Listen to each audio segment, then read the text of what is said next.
What's up, everybody? Chris with a K here, Chris Mason here, Horns Down Podcast, and Mr. Sooners 360 himself.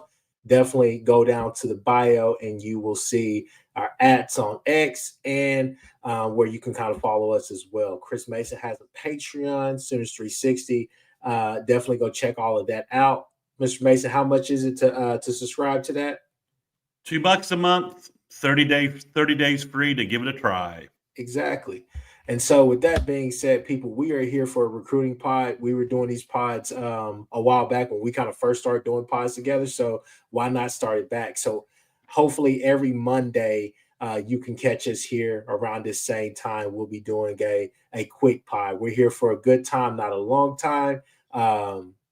Not necessarily recapping what happened in the Illinois State game. Surely we may touch on some of that just by what we talk about tonight with some of the recruits, the direction, or whatever the case may be, right? But with that being said, we did get a commit, I think last week or so, another D lineman. So I think we should talk about that first, Chris Mason.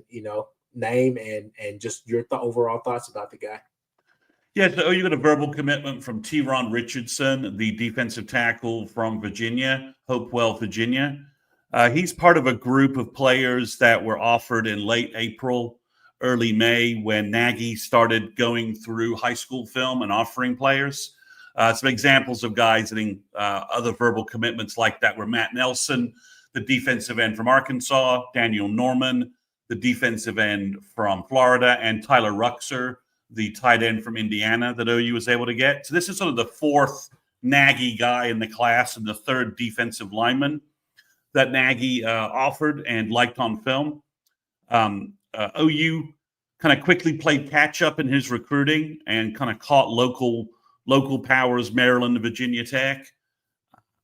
He had a fantastic official visit to Norman in June and ended up delaying what most folks thought was going to be a verbal to Va Tech. He then said he was going to make a late August decision, and OU basically beat Va Tech, grabbed a lead in August, held on to it, and got his verbal commitment. If you watch the first couple of plays of his highlight reel, he is flying off the ball and just smashing folks. Smashes a couple of running backs in back-to-back plays. It just looks great. He plays nose guard, defensive tackle, defensive end for his high school team. Chrissy also plays offensive tackle. So he's playing both ways, and he's playing probably, I would say, 90% of their snaps in the game, according to an interview I saw with his coach over on 247. In his highlight reel, he's consistently in the backfield making tackles or disrupting plays. As a junior, he had over 50 tackles from his defensive line spot, of which 19 were tackles for a loss. So that's really pretty high production. He's also a very accomplished high school shot putter, and he just turned 17 in August. So he's a young person. Yeah. If you notice, OU start there's some evidence indicating that guys who are turning 18 just as they get to college are a little more successful in terms of their development pathway, just because they're younger and they're not maxed out developmental wise. There's also quite a bit of evidence that indicates that some of the better NFL defensive tackles were good shot putters in high school. That this is a transfer of if your guy's a good shot putter in high school in the trenches, that's a good sign. So that's from that standpoint. He's listed as 6'3" by some of the services. He says he's 6'5". I've seen him in various photograph sessions and media. I'd say he's probably around 6'4". He's probably looking at a redshirt year in Norman. And then after that redshirt year, I think he's probably 6'4", 300 pounds plus. And he has mobility and agility for his size and explosion that you cannot teach.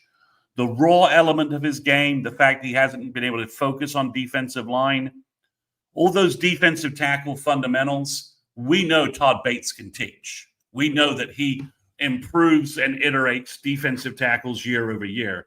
Just look at Marcus Strong last night, finally healthy, finally able to get on the field after Bates has coached him up. I mean, he looked good out there. He looked like a force. So If I Yeah, if go I could ahead. just jump in here real quick, so I got a question for you because we got Carrington, we got Richardson. Looks like we are really beefing up that D line. Once again, looks like the recruiting is starting to really pick up there, or it's just trending in the right direction. Let's say that. Are these guys that can make an impact maybe day one? Obviously, you mentioned that you say you think it is red shirt. I've heard death pieces thrown out there with some of the guys on the D line, but are these some guys that you think can make a impact, kind of be the Grayson Halton, the hell, dare I say Neville Gallimore type players? I know some, there's knock on size and weight, different things like that, but just wondering, where do you project them as far as being able to contribute in that first or second year?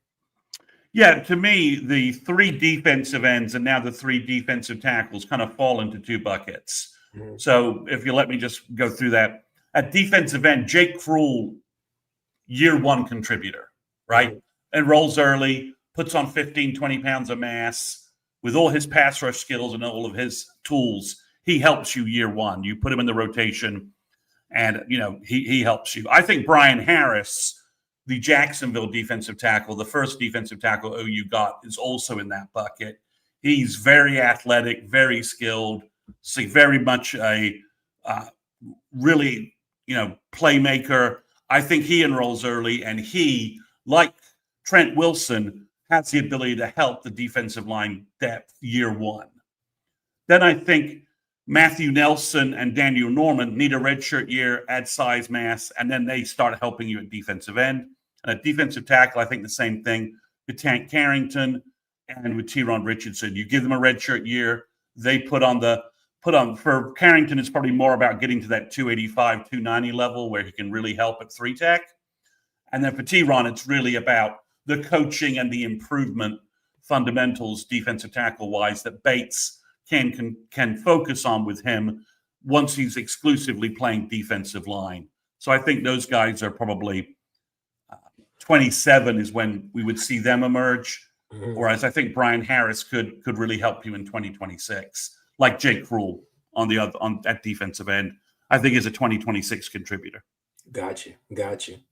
So I know, just kind of moving on from that, we can double back to the class. I mean, to the current class, kind of who's in the current class here in a little while. But I know there's a wide receiver you were talking about, so I think we should talk about that next before we move on to the Michigan game. Kind of a really huge recruiting weekend for us, so I think we should definitely move into that at some point. But who's this kid that you were talking about before we got on here? All right, you're gonna have to bear with me on the name. I'll go as slow and as accurately as I can. He's from the Tulsa area. He plays for Tulsa Rejoice, which I believe is like a homeschool team. And his name is Xavier Okwuegbunam. Okwuegbunam. We'll go with that. Okay. He's 6'4" at least, maybe 190, 195 pounds. He visited this weekend. OU, Emmett Jones invited him to come on campus, and he just received his offer. He posted that he had received his OU offer, and I think an OU verbal is probably coming in the next day or two. He's probably just waiting for an edit before he makes the announcement.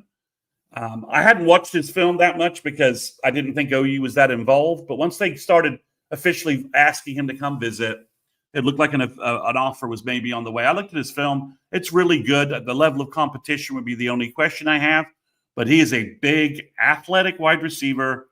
He's a very fluid athlete. He's not kind of a stiff, mechanical, big wide receiver that you see sometimes with those players. He's a basketball guy who just recently picked up football. So there's a lot of runway for development, and he looks like he has elite athletic skills. So he's a 3-star. This isn't going to be a guy who's going to be in any top 100 lists.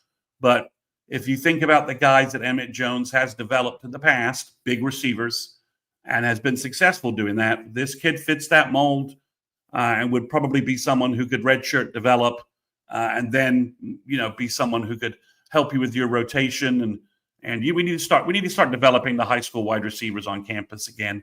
And I think he would fit in that mold of someone who Emmett Jones could craft into his athletic skills are there, And wide receiver is one of those positions where you don't have to feast on 5-star wide receivers left and right. You can develop guys. There are lots of gems out there that you can develop, and there's lots of talent out there. So this would be an interesting verbal commitment if he does choose OU, because again, he's a big receiver. It would be a nice compliment to Daniel Odom, and maybe a compliment to Braden Allen, one of the guys coming in for the Michigan game.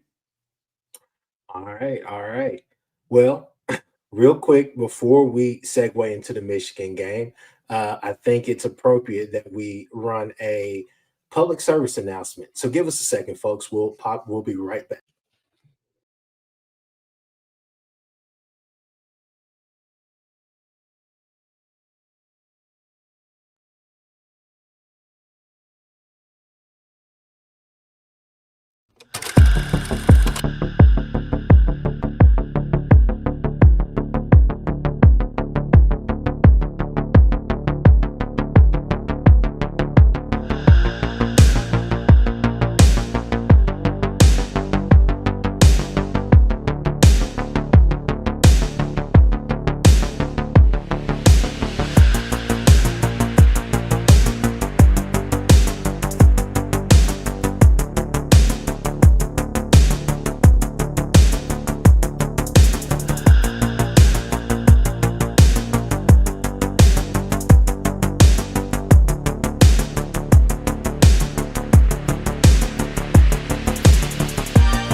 Hey, hey, people, Big G, look, we are trying to figure out where Bevo's bodyguard is at. He is missing in action.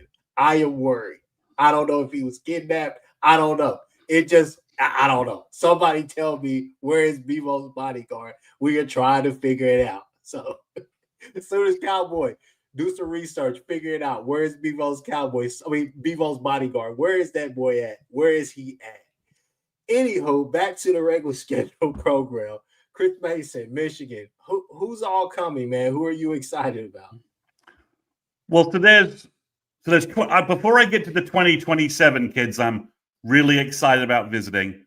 We need to talk about a kid who's going to be visiting from Norman and coming to the game. And that's Daniel McMorris, the 2026 offensive tackle from Norman, who has decommitted from Minnesota, is going to be at the Michigan game. I would almost guarantee he's going to receive an OU offer at that game, and that he might be, if Xavier hasn't committed already, he might be the first in-state commitment for OU.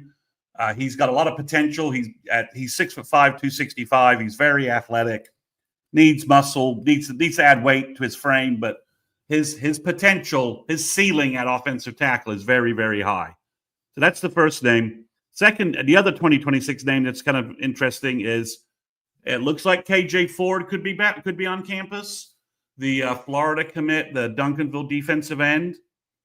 Would OU take 4 defensive ends in the class? I think you'd take it if it's KJ Ford, because that allows you to start to play KJ Ford and Krull next year, restock the room, redshirt Norman and Nelson, allows you to maybe focus some bigger dollars on just 1 or 2 guys at defensive end for 2027. But the big names coming in for the weekend for 2027 are, we believe that Cooper Witten, the linebacker from Dallas, the number 1 linebacker in the country, 5-star, is going to be in town. It looks like Jalen Brewster, the defensive tackle from the Dallas area, also a 5-star, will be in town. Caden Penny, the interior offensive guard from the Tulsa area, who's a top 100 player in the nation, should be in town. We'll have to figure out what's going on with Cooper Hackett and this whole Texas Tech verbal that sort of came out of nowhere and seemed to be contrary to what he was saying in interviews. I think he'll still be in Norman, and I think that recruiting race has got some twists and turns to go, some significant twists and turns left to it. Also, Going to be on campus should be Zane Rowe from former OU commit from the Denton area. I think he'll be back on campus. There's a linebacker there's an offensive lineman from Colorado, Jackson Roper, who's not ranked right now, but he's visiting 5 schools this fall, Chris, and it's Penn State, Alabama, Michigan, OU, and I think Miami. So that's not really the profile of a 3-star kid that nobody wants. They're all bringing him in. An Auburn commit at safety, Jalen Scott, a top 100 player from Alabama's coming in for the game. From 2028, we have a number of interesting players. The first one is Gage Weddle, who is Eric Weddle's son, and Eric Weddle is a practically Hall of Fame safety from the San Diego Chargers and the Baltimore Ravens. His kid's coming in. He's ranked in the top 20. For 2028, Kellen Hall, also a top 20 player, 5-star defensive tackle, should be on campus. So OU's just sort of stacking up the talent in terms of who's visiting, who's going to be on campus. It's going to be the biggest weekend that OU's had in forever. Maybe possible. The only comp I can really use is probably the Ohio State game. Unfortunately, using that as an example, but the Ohio State game in 2016 was a massive weekend with just lots of talent. It's just going to be loaded with players, loaded with 2027 guys. Just going back to some names I've reported previously. Peyton Houston, OU's only QB offer, should be on campus. One would have to think Peyton liked what John Mateer did on Saturday night, throwing the ball all around the field. I think he probably found that like that. Elijah Harmon, a big defensive tackle from California, is going to be in town.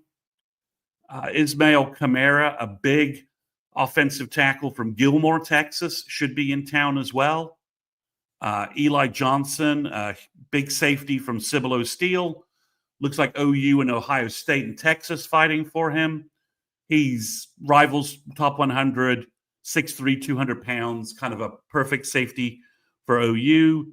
Darius Johnson will be in town because his brother Derek, who's in the 2026 class, will be there. And Darius is a top 100 type cornerback. Just a lot of 2028. Micah Rhodes, a running back, top 50 in the nation for top. He's a teammate of Cortland Guillory. He's had an OU offer since his freshman year. He's a top 50 player. He's a 2028 player. He should be on campus. There'll be more names, probably, local names coming. There's also a guy, Luke Starchevic from North Dakota is coming in. He's a 6'5", 255-pound defensive end. Very impressive looking on film. Obviously, they love the North guys, don't they? I mean, my goodness. Yeah, exactly. So you've got Gilmore, who got in the game on Saturday briefly, and they've been recruiting it there. We obviously lost the guy to Nebraska, I think, from South Dakota that we tried to recruit in the previous class. Andrew Beard, a running back, top 200 type running back from Georgia. He's been at OU a number of times. He's coming back on campus. The majority of the 26 verbal commitments should all be on campus as well. And again, you've got two interesting players in potentially KJ Ford and Daniel McMorris, the offensive tackle. I think he'll get an OU offer, and he could be your third offensive lineman in the class. Really good fit because he projects to be a pure left tackle, and you've got Deacon Schmidt at right tackle, and then you've got Noah Best inside, who's a center offensive guard. So if you could pick up McMorris, you're really an interior offensive alignment away from fleshing out a very good 4-player offensive line class to build upon the offensive line class that they just enrolled in Norman.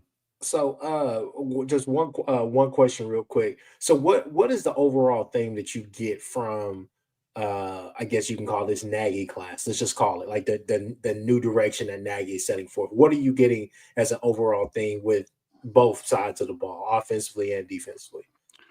Well, so when you look at the four Nagy guys that are right now that represent the Nagy class: Tyler Ruxer, Daniel Norman, T-Ron Richardson, and Matthew Nelson. So the three defensive linemen all have NFL measurables. They're all elite athletes.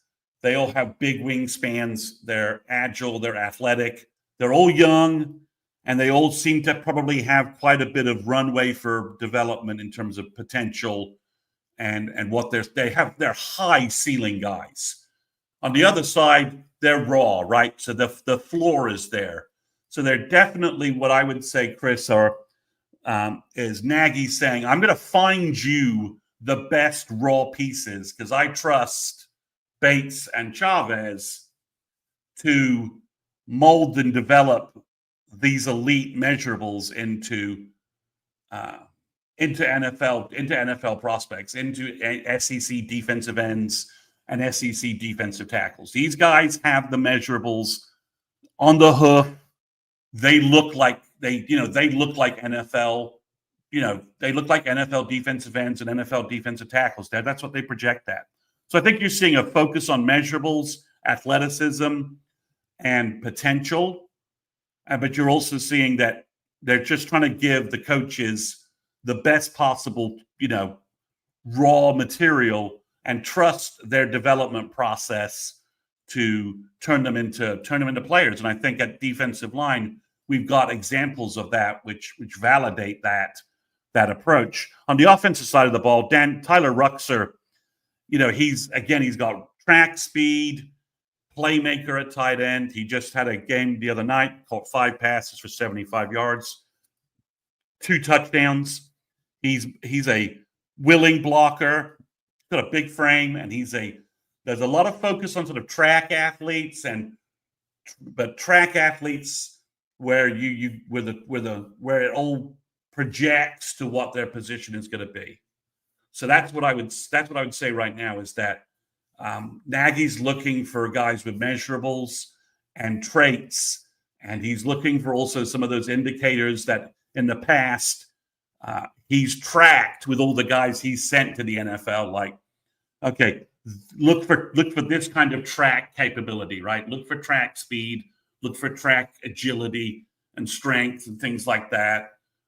So I think that's what we're seeing, and he's perhaps looking, show me guys that, I think he's maybe keeping track of ages as well. Show me guys that are going to be young freshmen, 18 when they first get on campus. Don't maybe focus a little bit away from maybe someone. There's a running back from in the 80s, late 80s, early 90s from the Tulsa area, from I believe Owasso, named Aaron Goins. And he was so good. He was 20 years old by the time he got to Norman. So I think he wants to try. I think there's a focus on keeping an eye on the age of players and see, okay, if they haven't turned 18 yet and they're 17 and they're competing against their, 18-year-olds and 18-and-a-half-year-olds and they're out competing them, then, I think that's something else also that he's keeping track on. So, got you. So on that note, let's switch to some questions real quick. So I have a question, and but we'll answer Jimmy's. We'll ask Jimmy's question first. So, will OU at least finish in the top 20 in recruiting this year? They're in the top 20 right now. I would say yes, they will. I would say it's going to take some quality evaluations from the recruiting services to push OU into the top 15. That's going to be a tougher. Of course, if Bo Bentley gets bumped up to 5-star, if Jake Krull gets back into 5-star status or close to it with On3 rivals, because they dropped him, if he moves up there, then those things will all help. I think players like Deacon Schmidt, Noah Best, Tyler Ruxer could all move up. The one player I think is the most interesting one to track, maybe Bo Jandro.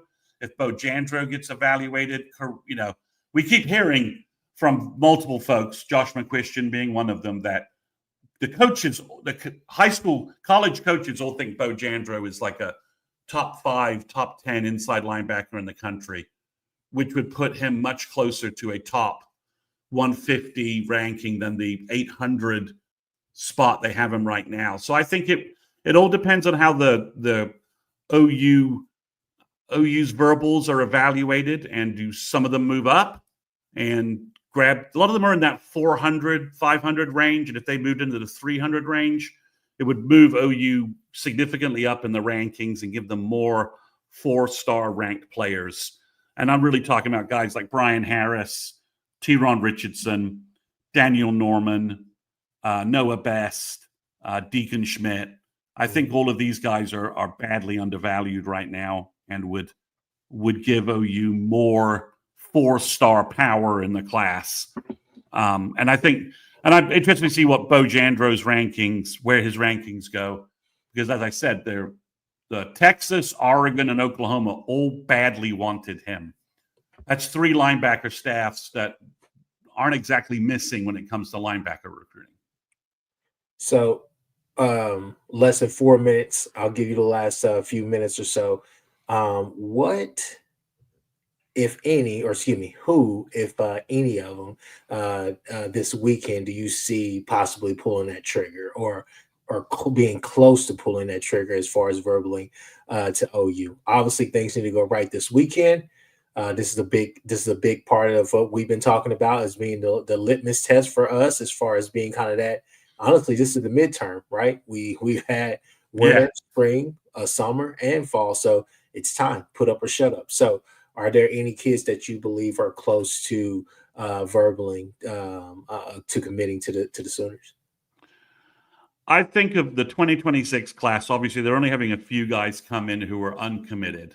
Mm-hmm. And I think obviously Daniel McMorris, if he gets an OU offer, I think we could quickly see an OU verbal from him for the 26 class. I think flipping KJ Ford is maybe a longer conversation. If he comes in and visits, that's kind of a longer process.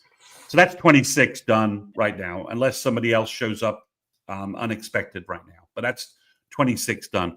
For 27, there's a couple of names I think you could see possibly pull the trigger. The first name I would say would be Peyton Houston. If Mateer has a big weekend, looks as good as he looked this against Illinois State, and the OU passing game looks back and the offense looks good, I think that might be all Peyton Houston needs to go ahead and pull the trigger for OU. The 2027 quarterbacks are verbaling all over the place. Mm-hmm. So they're falling off. They're the top 10 quarterbacks in the country, which Houston falls in that category somewhere, depending upon who's doing the rankings. About 5 of them have already chose places, and another 3 probably have projections in where they're going. So there are definitely slots. They're starting to get slotted, and they're not choosing the same place, right? You don't get 2 top 10 quarterbacks going to the same school. So they're kind of choosing their slots a little bit. So I think that could be enough to push Peyton Houston over the top for OU. Then after that, a player to perhaps watch is Ismail Kamara, the big offensive tackle from Gilmore, Texas. He's a big Trent Williams fan, posts all kinds of Trent Williams stuff, has been to OU a couple of times, really seems to be interested in the Sooners. I could see maybe him deciding he wants to be part of the O-line class. And then another player from San Antonio, who I didn't mention before, called Mikael McCrary. He's a 4-star cornerback, rivals top 200. The cornerback slots are going to go away quickly with OU, I feel like, because I feel like Derek Johnson's brother, Darius Johnson's going to probably get a spot.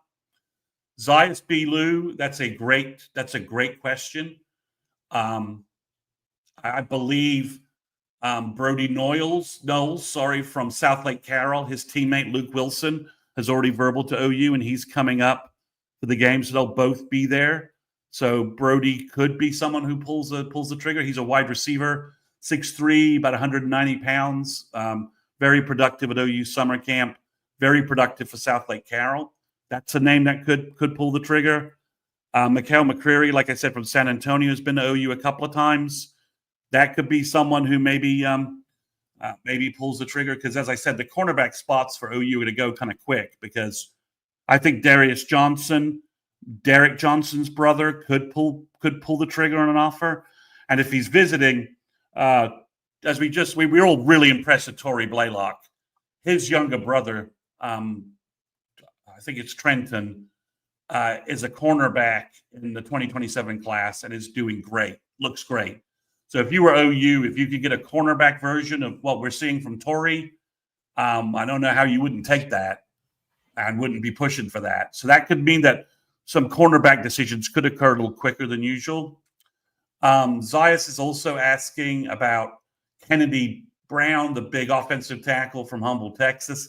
I don't think OU's in that battle for two reasons. One, I think they have a hard time with that part of Texas. Humble's not a place OU's usually successful, and he's looking at a big list of schools. I'm not sure OU's going to make a dent there.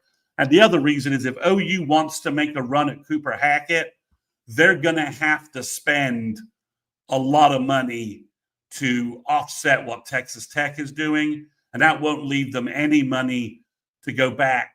Probably won't leave them with the resources they need to go back to Kennedy Brown. They're both left tackles, They're both left tackles, top five-star left tackles, probably. And that's probably not going to – OU probably has to make their choice. Make a run at Hackett and spend the money to try and upset what Texas Tech's big money guy is doing. And that probably precludes them from making a run at Kennedy Brown, just because Nagy's not going to let you spend super cash at the same position for two guys. That's not how the salary cap works. That's not how talent acquisition in the NFL works. Unk's asking about the Feaster kid. He could show up, but if he shows up, it's going to be in secret, and he's going to show up without much announcement and fanfare. He'll just be in Norman and have kept it really under the radar, because the last time an OU guy talked about it, the USC guys, Mods, went to Feaster directly and kind of strong-armed him into saying, oh, no, I'm not going to visit OU. So I think if that visit happens, we'll basically be like, oh, he's there. But if OU gets Peyton Houston, I think they can roll back to Feaster and ask him to come and visit for another game. The nice thing is OU has good home games: Auburn, Ole Miss, Missouri to a certain degree, but obviously LSU, where they can get guys back interested. Zayas, are you asking about any of these guys with a verbal commitment, or just where OU is with these players?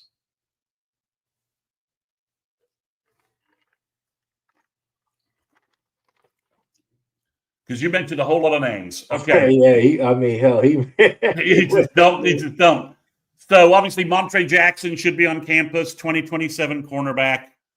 OU really wants him. He's been in Norman 4 or 5 times, star of summer camp. Yep, I think he's probably number one at cornerback after Darius Johnson and Trenton Blaylock. Again, both you want both of these brothers. They're really talented players. Case Alexander, the linebacker from Washington, I haven't heard that he'll be on campus, but I mean, he's so close by. I know OU probably has given him a ticket and told him to drop by. I think that's a good chance he'll be on campus. Braylon Williams from Lamar Arlington. I'm not sure where he is on OU's linebacker board. OU's been offering a lot of linebackers. They've got good in-state offers at linebacker. Cooper Witten is obviously a guy they're going to go to the mattresses with in terms of trying to get. So we'll see where he is. Unk is asking about DeAnthony Lafayette. I don't see how you're flipping an LSU guy after that Clemson game Saturday night. I don't think LSU flips right now are really worth your time and energy. I mean, come back to him if LSU is struggling, but I think KJ Ford is a better flip candidate and a better fourth defensive end for the class than Lafayette. Lafayette and Krul, I think they're sort of the same guy, and Krul's better. Taylor Mayo from Louisville, again, a big cornerback safety. Love where OU is with him. OU has good Louisville connections. He knows Fasusi, so OU's going to have a shot there. Ben Kohler, tight end from Norman North. I don't know if he's going to be at the game, but obviously OU's trying to push there and not lose another Kohler brother out of state. Because that's not what they want, and Kohler's really talented. Could be a 6'3", 6'4", 250-pound tight end, everything tight end for you. So, yeah, I imagine a lot of these – I could imagine that Mayo and Kohler could all be on campus. I mean, guys, usually we don't have visitor lists this long, this far out. So the local guys, Dallas area guys, and in-state guys could all show up in Norman as long as they're invited, because it will be easy for them to come to the trip. And the OU-Michigan game is the game of the week. There's nowhere else to go. Yeah. If you want to be at the center of college football this weekend, it is in Norman, primetime Saturday night, game day. It's going to be hyped all week. So Unc's asking me a good question about, can OU take, or will they take, Tavion Branch? So Tavion Branch decommitted from Rutgers after they nearly lost to Ohio. I don't know if there's a connection there. So the question is, do I think OU should take Branch? If they can get Branch, they should. For the same reason why I said they should take KJ Ford, because Branch and Brian Harris are your year one play at OU guys. And then that allows you to redshirt Carrington and Richardson. And you've restocked the defensive tackle and defensive end rooms after undersigning in both of those rooms in 2025. Then that leaves you in 2027 with the numbers wise. You just need one or two guys. So at defensive tackle, you go big game hunting and you put all your dollars in for Jalen Brewster, Elijah Harmon, George Toya, and you try and get one of those elite guys. Same thing at defensive end. Go after Zane Rowe, and then maybe pick up another guy depending upon who's interested. Scoop is saying, Josh is reporting that a guy from IMG, their next great defensive end, could be in town this weekend. I don't know too much about the guy other than his name, and he's been mentioned as a possible visitor. Let me pull up his name real quick. There's so much content on the boards these days. Here we go with all the post-game stuff. It's hard to find just recruiting stuff quickly. So 2027. His name's Zyron Forstall. He's a 6'3", 6'4", 230-pound defensive end, 2027, 5-star, top 20 player in the country. So, again, if you could get that kind of guy and maybe Zane Rowe and spend, you build depth in this class, right, with guys that Nagy has found that are underappreciated or undervalued. And then maybe next year, after you have a good season this year, you sign a smaller class, but you spend bigger dollars for elite guys that Nagy loves and the coaching staff love as well. You're on mute. I was muted there. Anyways, people, we went over about 9-10 minutes or so. We wanted to keep these pods short, around about 30 minutes or so we can end here. Chris Mason obviously has his own recruiting pod and his own podcast. So definitely go check that out, where you can get more of that and get more in-depth analysis. I'm sure he's going to do a pod or two on his own this week, just kind of previewing. Yeah, probably Wednesday night I'm going to record a pod. I'm just going to wait to see if the Xavier kid verbals tomorrow. Exactly. Want to wait. Just want to give some room for him to get a verbal commitment so I can talk about him. Exactly. So with that being said, people, hey, Sooners 360, Horns Down Podcast, like, subscribe, share this video. Again, go ahead and set it on your to-do list, on your to-watch list, or whatever, on every Monday, hopefully every Monday or Tuesday sometimes, but mostly Mondays, we will be doing this show, 7:45. Just a quick recap of just what is going on in the recruiting world, solely recruiting. With that being said, I cannot wait until our Thursday show. People, pass pro was perfectly fine. Run blocking, we got some stuff to figure out. But with that being said, we'll see you guys Thursday night around about 8 p.m. Central Standard Time. With that being said, we out.